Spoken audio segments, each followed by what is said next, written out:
Hello, friends, and welcome to this golf program unlike any other. Oh, yes, my friends, we have done it. This is Fairway Rollin, a golf program on FanDuel TV and the Ringer Podcast Network. My birdie buddies, my eagle enthusiasts, my par-saving pals. What a time to be alive in this golf world of ours. It is week number 2 of 4 in terms of our major season. We've been seeing major golf here really since the Masters. What a tear we have been on. Let's get this preview underway. I am joined by my incomparable accomplice, our PGA Tour boots on the ground, Nathan Hubbard. And of course, if it's a major, we break out the major wattage, Justin Ray from the 21st group and contributor to The Athletic, among other things, right here with us to set the stage. My birdie buddies, 3 pegs in the ground, off we go. Gentlemen, how is your truist? J-Ray, how's your truist feeling? It was good. It was a good finish. I mean, we had a proper Burley Boy final group, which I enjoyed. We did. Oh, Burley Boy with Sepp and Shane there in the final pairing. Coming down the stretch, Justin Thomas flashing some signs of life and playing some good golf again, almost winning 2 in a row. And Sepp Missing a 3-footer? Did that scare you? Yeah, it doesn't make you feel great, but the overall body of work is strong, especially over the entire season. How do you feel? I think Sepp Straka is one of the more underrated players on tour over the last 3-4 years. I mean, he's a guy who should be contending in major championships, has played some pretty good golf in the majors recently, and wouldn't be surprised if he made himself a little bit of a run here this week in Charlotte. Well, the Ryder Cup certainly scares the crap out of me, and we're going to have a lot of time to, I'm sure, revisit that. But I do want to ask you about how you feel about this schedule right now, because today House and I go back and forth on this. But Scottie didn't play this week, and he didn't play for a reason, which is that these elevated events at courses that you haven't necessarily played before, where you can't sort of put it on an autopilot and go. You really got to think your way around. You're playing against the best guys. There's actually a lot of money and points on the line. The week before these majors, we're doing this almost every time. And I finished today at Philly Cricket Club. I'm actually, as you think about the guys who are going to really be in contention next week, other than Thomas, I think some guys actually threw it into autopilot today because they didn't want to expend the mental energy.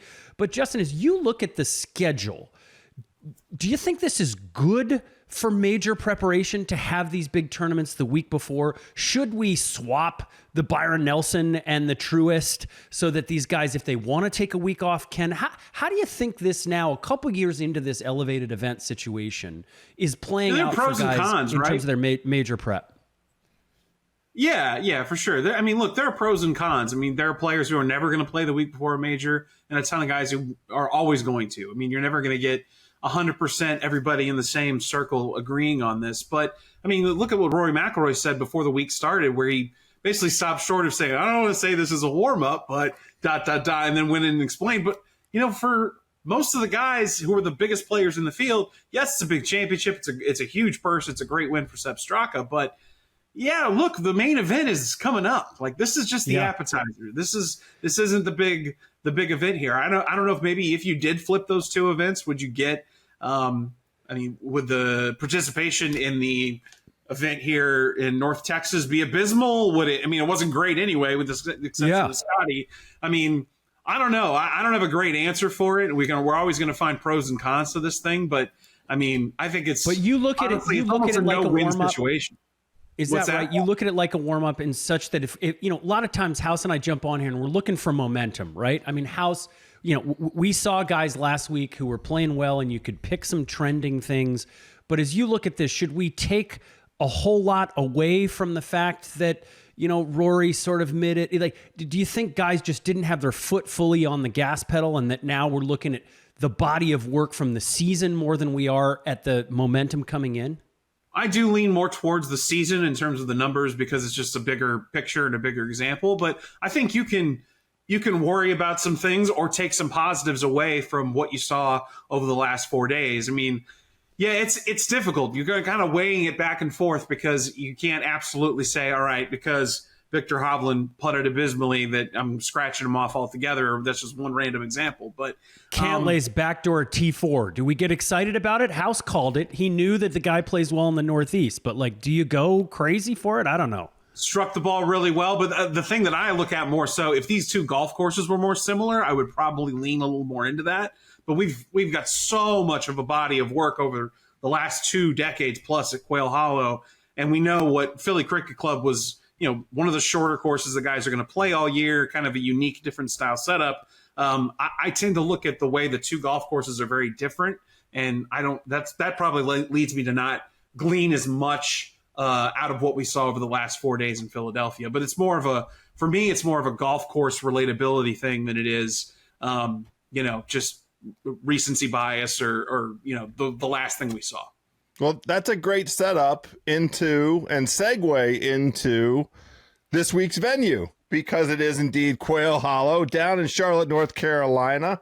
Previously hosted a PGA Championship back in 2017, won by Justin Thomas. Of course, back then, the PGA Championship was still being competed in August as opposed to this May timeframe. So we think the golf course will be different in terms of how it plays this iteration of the PGA Championship. But to your point, the observation earlier, Justin Ray, this is a unique championship in the sense that we have enormous amount of data. They have been competing events down here at this venue since 2003. And so when you look at, course history, I was going down a deep dive into, who plays well at this thing. Joey Sindelar jumped off the page in one of my filters. I mean, that tells you how far back you can go and how long they've been playing at this joint. You know what I mean? A blast from the past who's made some unfortunate news on social media, who pops up all the time when you look at Quail Hollow, Anthony Kim. Indeed. So that'll give you an idea of the time span, too. And not only that we've had all the rounds here, House, that we've seen at Quail Hollow, but it's all in the ShotLink era. And this is total nerdery that I'm going to reveal here for everybody. But the data there's oceans of it. It's basically anything you could possibly want to know about every one of these holes. And they had ShotLink for the 2017 PGA Championship as well. So you can kind of, I did a lot of looking at the differences and how the golf course played, whether it's a PGA Tour event. I was listening to Johnson Wagner, who is a member, I believe, at Quail Hollow. And he was talking about how they redid the greens 2 years ago. He expects them to, even if there's rain, for them to still be firm, which I think is very interesting. And he also talked a lot on the podcast I was listening to about how he related a lot of the changes at Quail Hollow, and they can enhance Rory McIlroy's advantages. So what Augusta did when they Tiger-proofed a golf course, where basically, hey, we want to make this so Tiger doesn't eviscerate it, and you end up making it more of an advantage for Tiger because you're just drawing this thing, the advantages further and further away from the rest of the pack. There are a lot of carries and where different holes and drives where you got to carry bunkers, but really it's like Rory and Bryson, and not many other players are going to have the ability to go after some of those holes. So I thought that was super interesting. Looking at how the PGA Championship played in 2017, I know we've got this image in our minds because Rory obviously drives the eyes out of it, has his whole career, and has had amazing success here. And then I think also the Green Mile, right? The name and the length of the finishing stretch. I think the idea in our heads is that you have to crush the ball off the tee here or you don't have a chance. The numbers kind of actually don't always bear that out. If you look at the guys who contended at the PGA in 2017, I mean, you've got Patrick Reed, you've got Kevin Kisner, you've got some guys who aren't necessarily the longest in the world, and you compare the percentage of strokes gained off the tee the top 10 finishers got at that 2017 PGA at Quail Hollow, compare that to the rest of the last decade of the PGA Championship, it's actually a lower rate at Quail Hollow compared to the other venues, which I thought was really interesting when you're just looking at those top 10 finishers. So I think it's more of a balanced test than maybe it's going to get credit for going into the week. That being said, I'm going to go back to the power being very important over and over again. But if you look at the players who finished in the top 10 at that PGA in 2017, they had a better average rank in fairways hit than they had in distance of all drives, which was really surprising to me. So some interesting numbers to go about, and it's a little bit of a battle in my head here, going with the empirical stuff I'm combing through and kind of, enlightened by, and what I can see with my eyes and have over the years watching this golf course over and over again.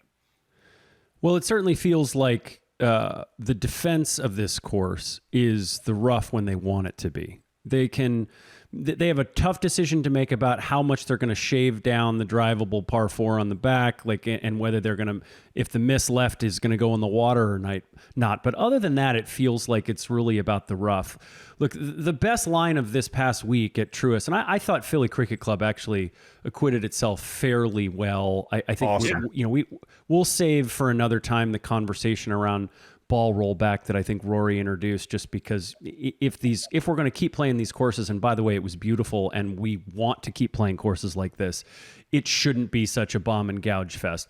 But that said, the line of the week was Jordan Spieth calling Quail Hollow Rory McIlroy Country Club. And so I want to start there with you because, Rory told him maybe it's your time to get the slam next week. And Jordan sort of scoffed and said, not at Rory McIlroy Country Club. This is a place that he has owned in large part because of the way that he drives the ball, right? And so I guess I just want to ask you, number one, do you expect anything different this week from the course setup other than they're going to pull the rough up, and that's going to probably equate to the stats that you just told us about that prioritize accuracy even over distance? But secondly, let's just go into it. I mean, tell us why this is Rory McIlroy Country Club. So I'll give you a couple numbers, first of all, to just kind of set up just how unbelievable he's been here compared to his peers. Since 2010, Rory's 102 under par at Quail Hollow Club. Second is Ricky Fowler, a mere 55 shots back. It's Woodsian, basically the difference in his success here over the years, comparing it to every other place, compared to what everyone else has done. I mean, you just look at some of the things we've talked about Rory's success this year, how he isn't gaining as high a percentage of his strokes with his driver. But you look at that and be like, well, he's still top 2-3 perennially week in, week out on the PGA Tour in strokes gained off the tee. And you're going to lean on that as well. So you think like, all right, he's still driving it as well as he has in the past. Is this even more of a reason to think he's going to run away with it? The other thing I thought was really interesting, you just kind of, you figure, okay, he's crushed the par 5s here, right? Every time, we almost expect him to have a scoring average of 4.2 or 4.3 on the par 5s for a week. So I looked at the guys since 2010, since Rory's debut here, who had the best cumulative score to par on par 5s. Rory's 102 under, which is the same number as he's even par on 3s and 4s, which I think is a funny parallel anyway. But the next 3 names on the list are Webb Simpson, Lucas Glover, and Phil Mickelson. Rory's 9 under on the par 4s. Okay? The next 3 names are 24 over, 43 over, and 12 over. That's to show you that, like, you can crush these. You can get after the par 5s, and a lot of players are going to do that. But what Rory does is really limits his mistakes on these par 4s. He has the highest birdie or better rate on the par 4s at Quail Hollow of any player since they started coming here 22, 23 years ago. And he really just doesn't make mistakes on these holes, on these par 4s. His bogey percentage is about 17%, and that's about 7% lower than the rest of the field. So some interesting things to keep in mind. It's not all – look, the driver obviously is very important. It's not like the driver's not helping him on those par 4s as well, but it's just the height he can get on his shots and the spin he's able to create. I mean, it just makes him absolutely perfectly tailor-made. And look, Jordan wasn't wrong. This is Rory McIlroy Country Club. Well, and House likes to, talk about the issue with Harry as the caddy. But the last time that I saw Rory McIlroy win there, he and Harry talked out a shot on 18 from the rough on the left about how they were actually going to play it. And they really thought that went through, and it contributed to the win. But House, before you ask Jay Ray a question, I do want to just ask you this, because I think this is the storyline of Rory coming in. The ghost sort of exorcism that we saw on the 18th green at the Masters, where all of that weight came off Rory's shoulders. A big part of this week is actually seeing when he's really trying now, and from here on out, he's really only trying to win majors. When he's really trying now, how does he play with that weight off his shoulders? And just intuitively for you, as the biggest Rory rider or dyer of at least in my existence right Glazer. Now. How do you? It's more than glaze, man. I mean, because you went through the highs and the lows, and you were ready to sell him after the U.S. Open last year. But how do you feel just about that idea that Rory's coming in 0 Fs given, and with that burden off his shoulder, he's just going to rip through these majors this year? Well, I can tell you with what I've done in terms of actual allocation of real hard-earned American dollars, which is to say, did I bet Rory to win all 4 majors this year at 95-1 on the FanDuel Sportsbook? Of course I did.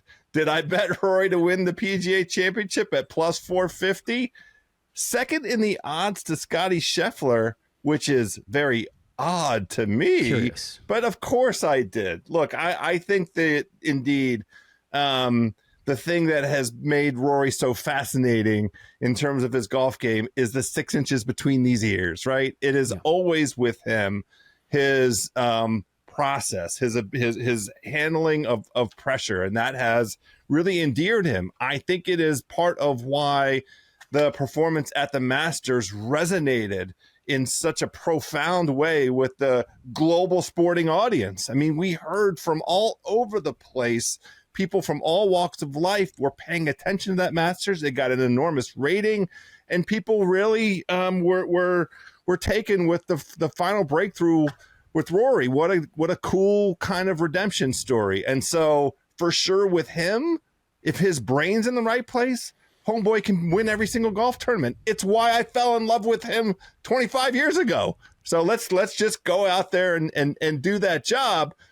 But I do want to talk about the guy that's ahead of him in the odds, Justin Ray. Now, of course, we will appropriately tip our cap and genuflect to Scottie Scheffler, the world number 1 rank coming into this Masters. I mean, this major. And over the course of now, I think it's going on 8 or 9 majors, holding the world number 1 position, the longest such, holding of the ranking over major seasons, I think since Tiger. I'm pretty sure that's true.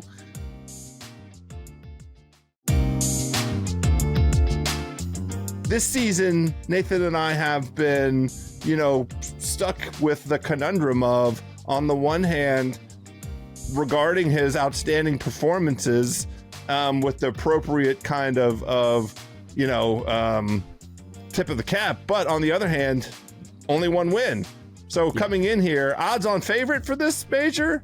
Not in my book, but what do you think is driving that kind of TBC cow pasture? Perspective. That performance alone? Can't be.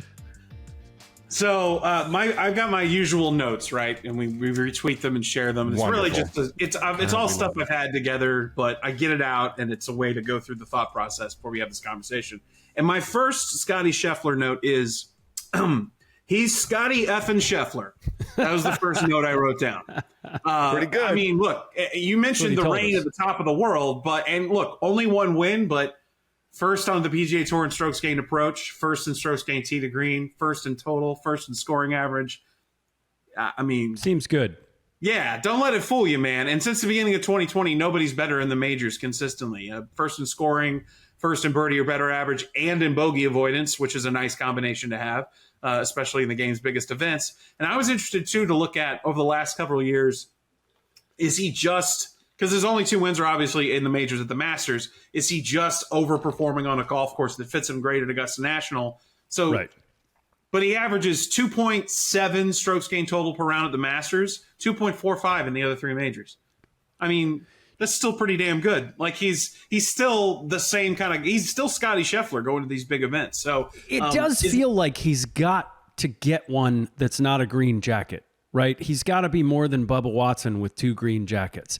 Do you have a sense for why it hasn't happened at other majors? He hasn't performed poorly. Yeah, I would argue the gold medal is something that where there's no equivalent there in like a Bubba Watson or great point. And that career. Sunday was awesome. Yeah, and that was the feel of him. I know it's not technically a major championship, but it was the feel of it. And it was the best players in the world on a world-class golf course.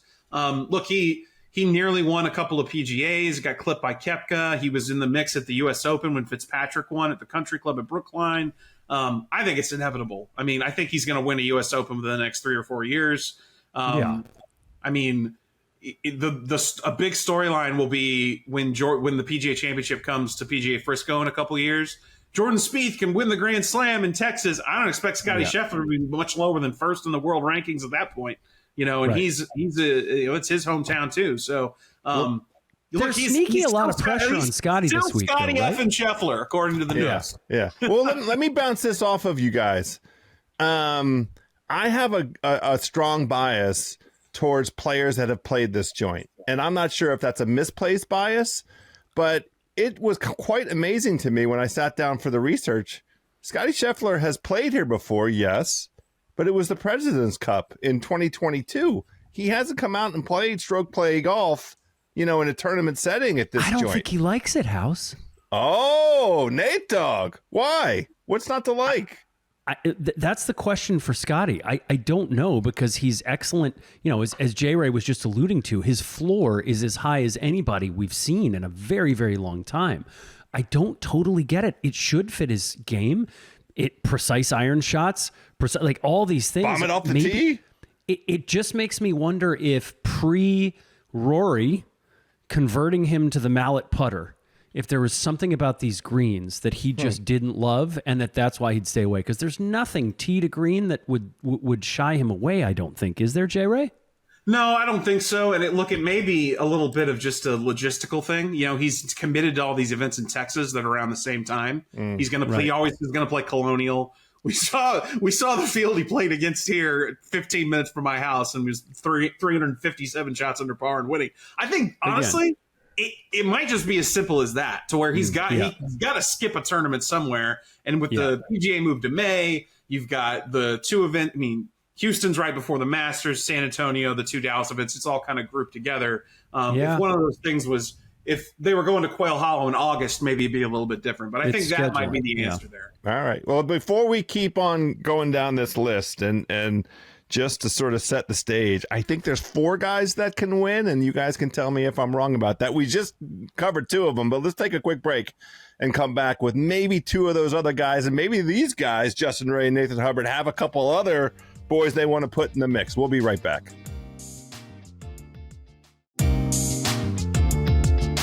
All right, we're back. The guys are yelling at me already about my final 4. Nate Dogg, please. No yelling. Well, listen, I'm going to let J. Ray make the case, but there are more than 4 guys who can win this golf tournament. And J. Ray, I actually want to turn first to the guy who won here last time the PGA was played, because the game there is finally trending in the right direction for Justin Thomas. He won a golf tournament at Harbor Town with Joe Greiner on the bag. He played very well this week. I didn't love the missed 3-footer down the stretch, but he actually made a couple of not short ones, 5 to 10 footers to close out the round.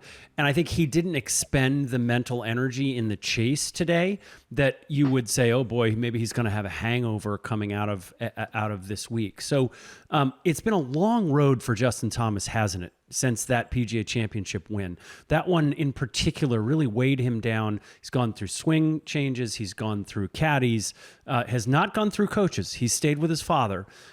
He's gotten back to the point where it feels like he has to be really in the conversation this week in a way that he really hasn't for years. So can you talk to us about whether you agree with that and why it is? Yeah, absolutely. I totally agree. I love your point about how it's been such a long road. He really has gone all the way to the bottom, for whatever the bottom can be for Justin Thomas. He obviously has a higher floor than most, but he almost missed the play. Basically he missed the below average with his approach play, which is unspeakable. This is one of the, I would say, the best 5-6 best approach players of the last 30, 40 years on the PGA Tour. And he's finally back to that elite level where he's himself again. I was looking at the proximity numbers. He was 96th in proximity from 125 to 150 last year. That's not Justin Thomas. It's not the same guy that's won the PGA twice. It's amazing. He's first now, and that comes and it goes. Makes me feel better about my wedges right now, to be honest. I mean, look, and you mentioned the long road. I'll give you a couple numbers about him in majors since he won that PGA in Oklahoma. 11 starts, 5 missed cuts, 1 top 10, 57 over par. I mean, look, and then honestly, those are staggering numbers since he won that PGA, but I don't put a ton of stock in it because I feel like this guy that we've seen over the last 2-3 months who won at Harbor Town, who could have won TRUIST Championship last week, I lean more towards that because this is a guy who's trending in the right direction in all the ways that really matter. I mean, J. Ray, I'm not going to forget his Players Championship Friday. That was really the dog round of the year as far as I'm concerned. It just it was that I'm back moment. And that's why I think, House, I can't wait to hear who your 4 were. Is Justin Thomas in those 4? No, he's 5th. Okay. Which is appropriate. Too, but because here's the thing. I don't have him if he is playing against Rory and Scottie and Xander and Bryson, and he is paired up with any of those 4 dudes on a Sunday in the last group. I don't think he beats any of those dudes. You don't think he beats Bryson DeChambeau, who has pooed the bed in final rounds since you've been watching him, including the U.S. Open that he won last year? Well, he did win the U.S. Open, though. Because you know who pooed the bed more? Rory was awesome in that final round at Pinehurst. He had the low round of the day going until he didn't. Rory played quite well at the U.S. Open at Pinehurst. So your counter was Bryson. My counter is Xander. I don't think he's the same guy right now. He's still working his way back from injury. Yeah, he's so let's talk about Xander. 150 in strokes gained off the tee, which makes no sense whatsoever. He was 12th on tour. Every year he's been one of the well above average putters on tour, and sometimes moving into that elite category. He is 161st right now in strokes gained putting. He's just not all the way back. He will be eventually, and I might like him more to get another Open Championship later in the year. But I need to see a little bit more building onto the resume before I, back him. I'll just interject real quick, J. Ray, there that I think you're so right to say that, because that injury that he had is a rotational muscle injury. Yep. And it plays into any time you're turning your body. You're feeling it not just on the swings, you're feeling it on the putt too. And I think that's all it is, because you and I would have said a year ago that Xander maybe didn't have the mettle to do this. Coming out of last year, it was like, man, this guy won more majors than anybody last year. He's going to tear it up. But I do think this injury and the fear of it and the sort of overcompensation, both just in terms of strength training and also mentally, is affecting the way that he plays. All that said, he played pretty well today. He's played pretty well the last month. It's not like he's not in this thing, is it? Yes, he did. Yeah. Sunday 66 at Truist. T11. Okay, I mean, I'll accept this Xander slander. You guys go ahead and say it. It's right to be skeptical. I meant like JT. First off the tee today. More. Okay.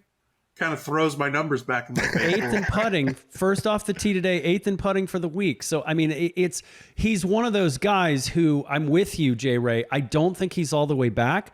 But if you got Xander Schauffele at 20-1, 20-1 is always the number that House and I are like, when you get a dog at 20-1 or better, you got to at least think about it. We don't like people betting on outright winners, but like, we're not going to see Xander at 20-1 much long. I just don't think so. No. Maybe not again for another 5 years. That's right. The defending PGA champ and 2 consecutive second place finishes at this venue. That's what I like. That's what I want to see.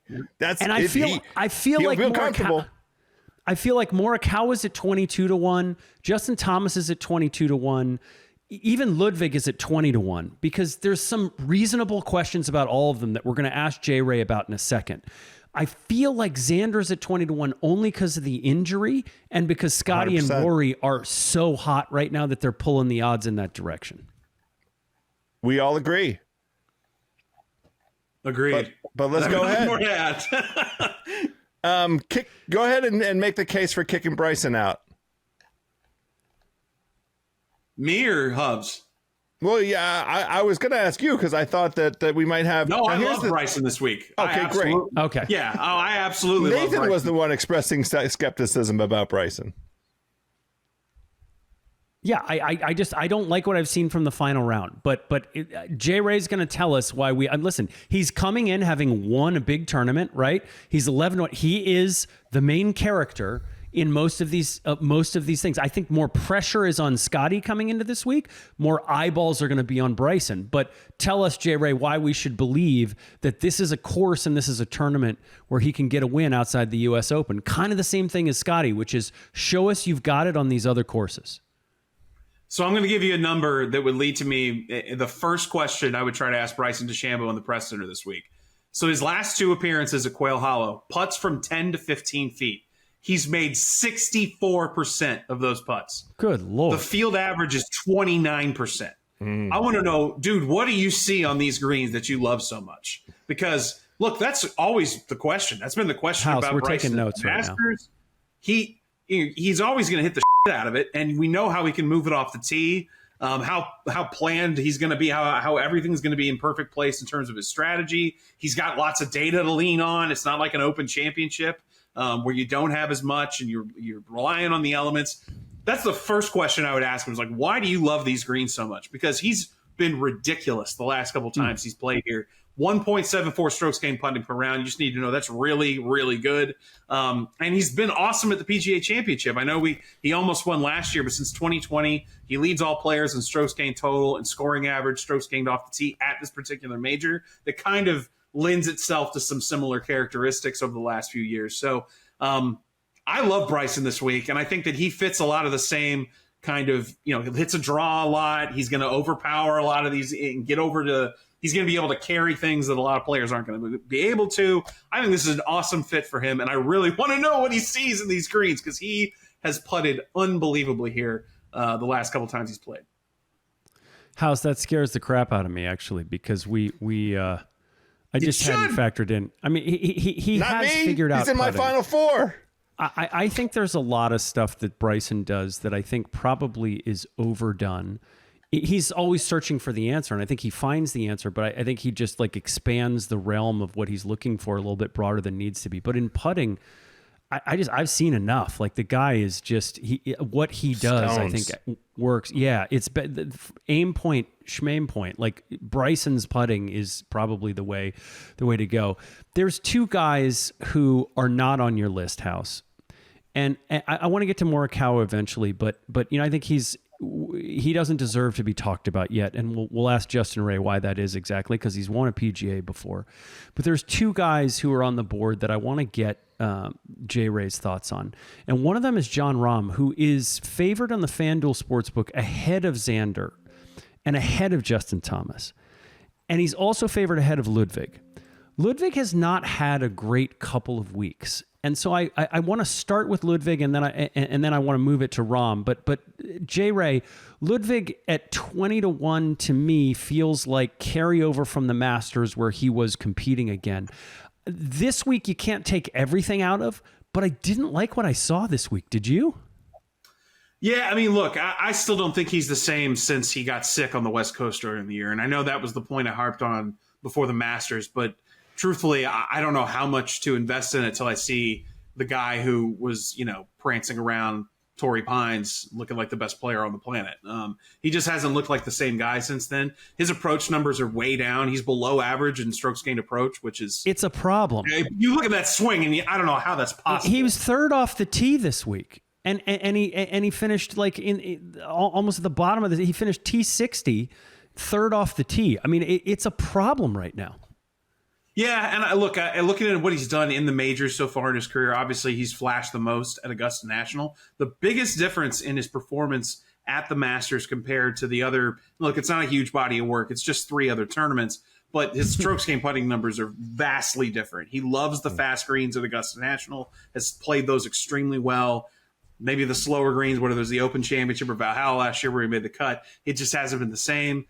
Just overall, the metrics for him aren't great going for this season. And like I said, he's just not – I don't think he's back. It's not quite the Xander level of waiting for him to get back to where he was from an injury perspective, but that sickness kind of derailed what I thought could be a massive season. And, look, he's still got a lot of time left here this year to make some noise. The potential's obviously there, and he can move it off the tee enough to make a big impact and show something here at Quail Hollow. But as of right now, I'm kind of leaning away from Ludwig this week. Yeah, I just feel like 64th in approach, 65th in putting. House, I mean, are you scared, or are you going to – is this a zag that you're going to do? He's just a no-go.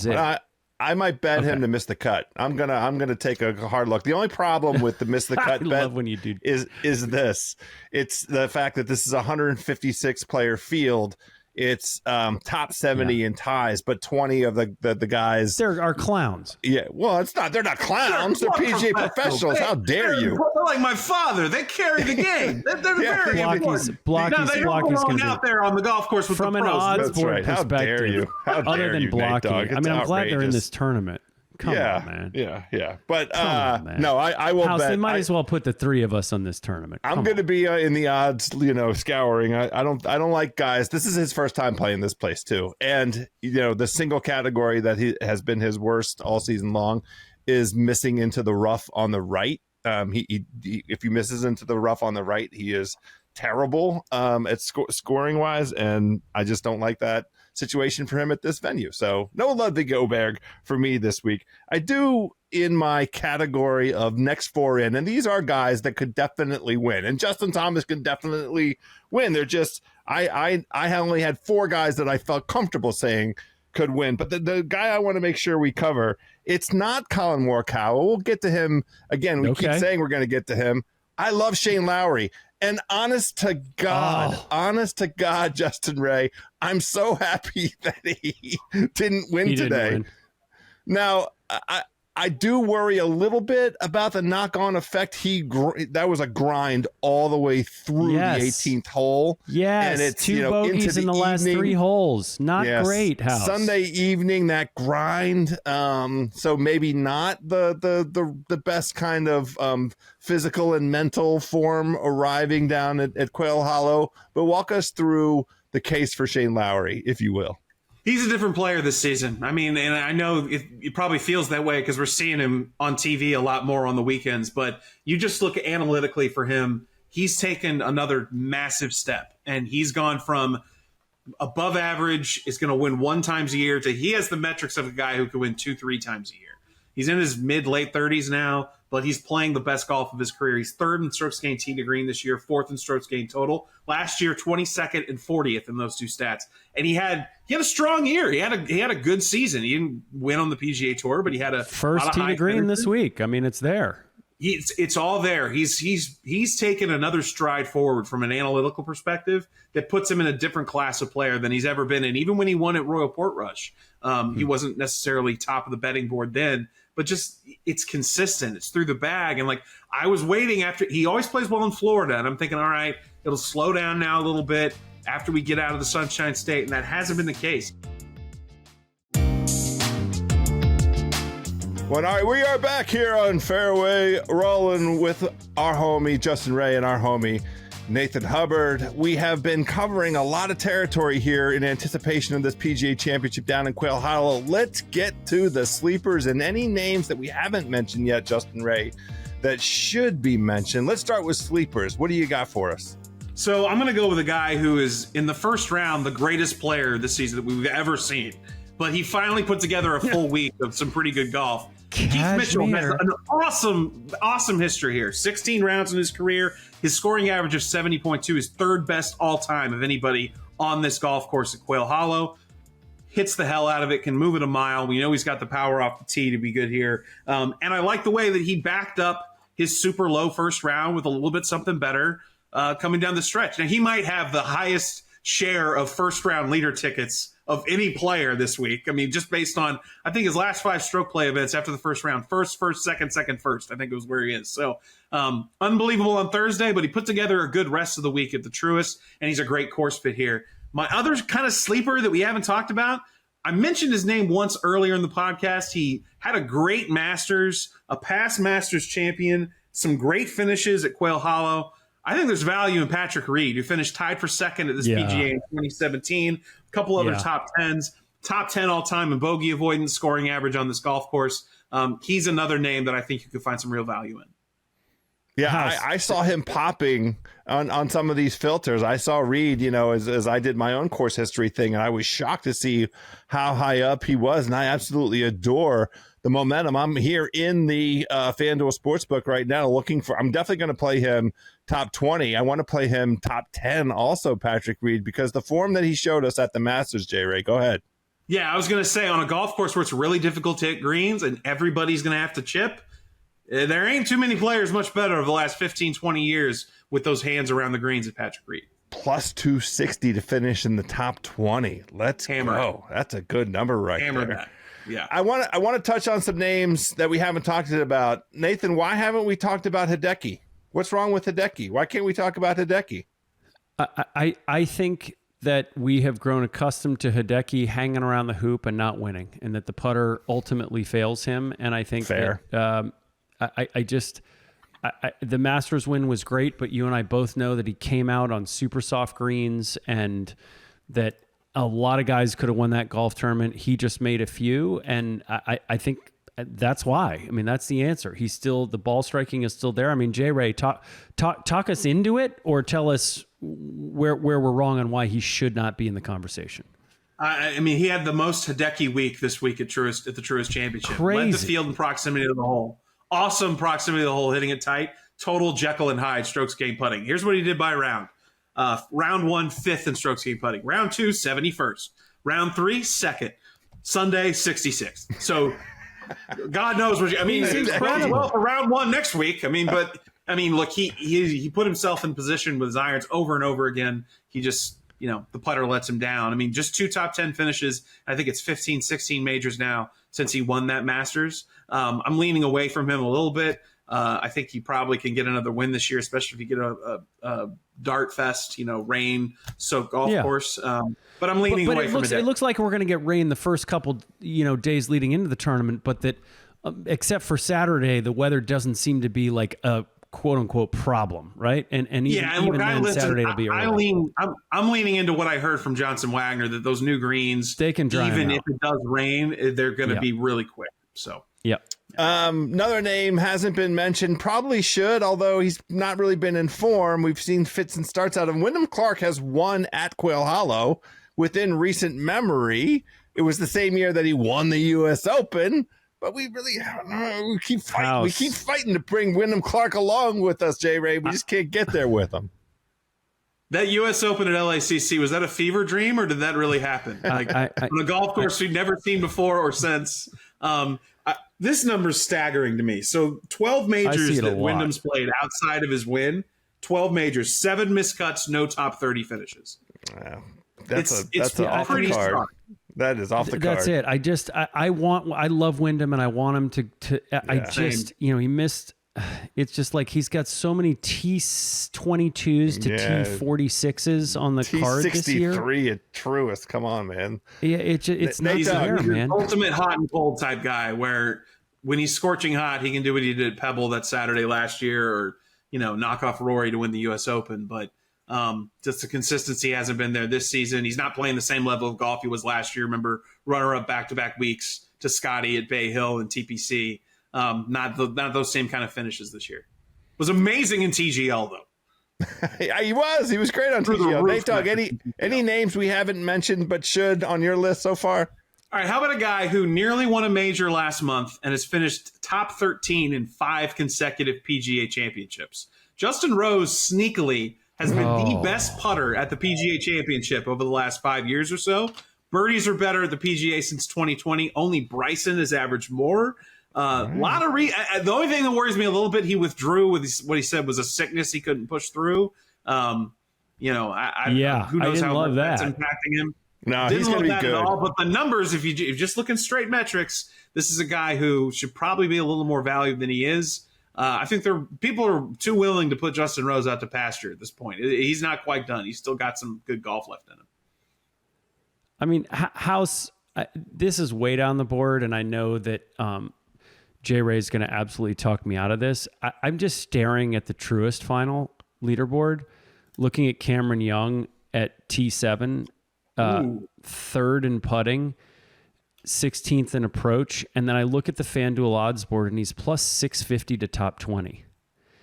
And the reason that he's plus 650 is probably because he was terrible off the tee this week and still finished T7 because he putt well. He was like 57th off the tee this week. But this was a guy at some point. I would never bet him to win, but plus 650 for a top 20 in a course where you got to drive the shit out of the ball. I don't know. Yeah, he missed 34 fairways this week. That's not going to do it. He putted unbelievably, but he missed he hit 22 fairways out of 56. Like, he's got to be more accurate. He is a guy, though, you think about the profile of the player, a guy who bombs it, hits it a long way. That's why Nate said it. That kind of can fit. And that number for a top 20 is astronomical. I mean, he just hasn't had the high finishes the last year or so. that he saw over and over again, 22 and 23. I'm just looking for value. Boys. The 2 times he played, he has 8 rounds here, T59, T34. I mean, if you want to throw a dart, throw a dart at that number. That's fine. Let's take a quick break, and then we're going to come back here on Fairway Rollin and tell you who is going to win the 2025 PGA Championship. All right, my birdie buddies, we are back. The moment you have all been waiting for. One of us is going to be right. We are going to tell you who's going to win the 2025 PGA Championship at Quail Hollow. We will start with our esteemed guest, Justin Ray. J. Ray, who's going to win this golf tournament? I am picking Bryson DeChambeau to win his first PGA Championship and his 3rd major of his career. You just look at how well he played the last couple times he was at Quail Hollow, gaining almost 2 strokes around on the greens. He obviously has the power advantage that's synonymous with Rory McIlroy and his success here. And you look at the success he's had on PGA Championship setups the last few years, leading in basically every statistical category. I told you about that putting number from 10 to 15 feet. He makes more than twice as many putts the last 2 times he's played here from that range as the field does. You can come in and tell me I'm an idiot when Rory wins by 5, but I'm going to go with Bryson DeChambeau this week to win. Well, I get to go second, and that is 1,000,000% where I'm going, because that's where I went for the Masters with Rory. I mean, I'm looking at this week. The Truist is like the par 3 championship or contest at the Masters. Like, you don't actually want to win. It's a curse if you win. I'm looking at 2 numbers. Rory McIlroy was 1st off the tee this week, and he was 5th in putting. The rest of the time, he was just trying not to expend too much mental energy and too much physical energy, because all that matters from here is majors for this guy. I think the weight is off his back. I think it is absolutely his time. I can't wait to see him do it. Those are the numbers that make me say Rory's winning. House? I love it so much, Nate Dogg, but I already have a Rory ticket, and I will not be redundant for the people and for the golf narrative that we want in this amazing 2025 season. Scottie Scheffler is going to win a major that is not the Masters, and is going to be this PGA Championship, and we will be asking ourselves once again, how did Rory let this one slip through his fingers? Because Scottie Scheffler is a bad man, and he is ready to remind everybody that he is the #1 ranked player in the world, plus 400 on the FanDuel Sportsbook. I don't know, maybe get a little bit down and then start live betting as it gets going, J. Ray. For the 2 of us who did not pick Scottie Scheffler, I'd like to remind us that he won by 8 the last time he played a golf tournament. Yeah, my brother finished 5th and lost by 14, just to be clear. So I think the game is okay at the moment. All those things happen. There we go. My birdie buddies, my par saving pals, my eagle enthusiasts. It is all you wanted and then some here on Fairway Rollin. That's our preview for the PGA Championship. We will be rocking and rolling all week long with shows covering our final betting cards. We'll get some intel on the ground about what's happening. That show will be up Tuesday and Wednesday. We might have some final thoughts on Wednesday, and keep your eye out for potential emergency shows depending on what the circumstances require. We of course will be back right here on Sunday evening with the recap show, but please, let's all get out there, get a peg in the ground. It's a beautiful time to play some golf, and let's hit them straight out there.